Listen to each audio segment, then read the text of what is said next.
آپ مجلس میں بیٹھے ہوئے ہوں اور کسی آدمی کا ذکر نکل آیا، غیبت ہونے لگی، برائی بیان ہونے لگی،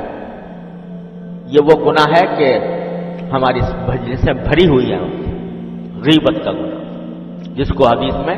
الغیبت اشد من الزنا فرمایا گیا، زنا سے بھی بدتر غیبت ہونے لگی۔ اب دل کا تقاضا یہ ہے کہ میں بھی جس کی برائی بیان ہو رہی ہے میں بھی اس کے اوپر حصہ لوں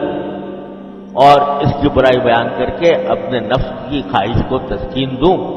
اس کی برائی کروں، غیبت کروں۔ اب فرض کرو کہ آپ نے ارادہ کیا کہ میں فلاں کی غیبت کروں گا، ابھی کر ہی رہے تھے، منہ کھولا ہی تھا، وہ آدمی آ کے کھڑا ہو گیا سامنے جس کی برائی بیان کرنا چاہ رہے تھے، تو کیا ہوگا؟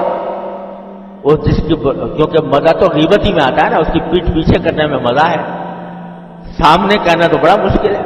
کسی کے منہ پہ کہہ دینا۔ تو وہ آدمی خود آ کے کھڑا ہو گیا، تو کیا کرو گے کہ جو برائی کی کرنے کی خواہش پیدا ہوئی تھی اس کو مجبوراً چھوڑنا پڑے گا، لازماً۔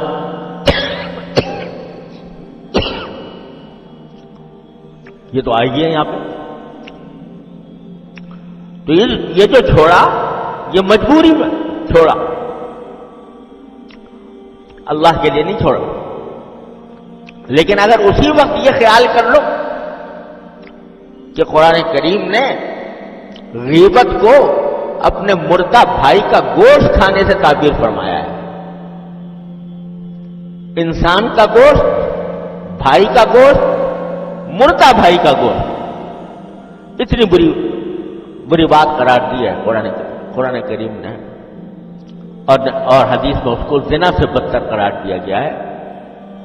میرا کوئی لفظ بھی منہ سے نکل رہا ہے تو وہ اللہ تعالیٰ کے یہاں ریکارڈ ہو رہا ہے، اور اس وجہ سے میں اللہ کو کیا جواب دوں گا؟ اور اللہ تبارک و تعالیٰ کا یہ بھی فرمان ہے کہ بندے کا حق اگر تم پامال کرو گے تو بندے سے معافی کے بغیر میں معاف نہیں کروں گا جب تک وہ بندہ معاف نہ کرے۔ تو یہ باتیں خیال کی اور ان باتوں کا خیال کر کے چھوڑی غیبت، تو اب یہاں جو چھوڑی، یہ جو خواہش کے خلاف عمل کیا یہ اللہ کے لیے کیا، تو اما من خاف مقام ربہ ونہى النفس عن الہوى فإن الجنۃ ہی المأوى، یہ بشارت ملی۔ تو بھائی خواہش تو چھوڑنی پڑے گی، کوئی نہ کوئی خواہش چھوٹے گی، کبھی نہ کبھی چھوٹے گی، یا مجبوراً چھوڑو گے یا اختیار سے اللہ تبارک و تعالیٰ کی رضا کی خاطر چھوڑو گے، بس یہی سارا امتحان ہے زندگی۔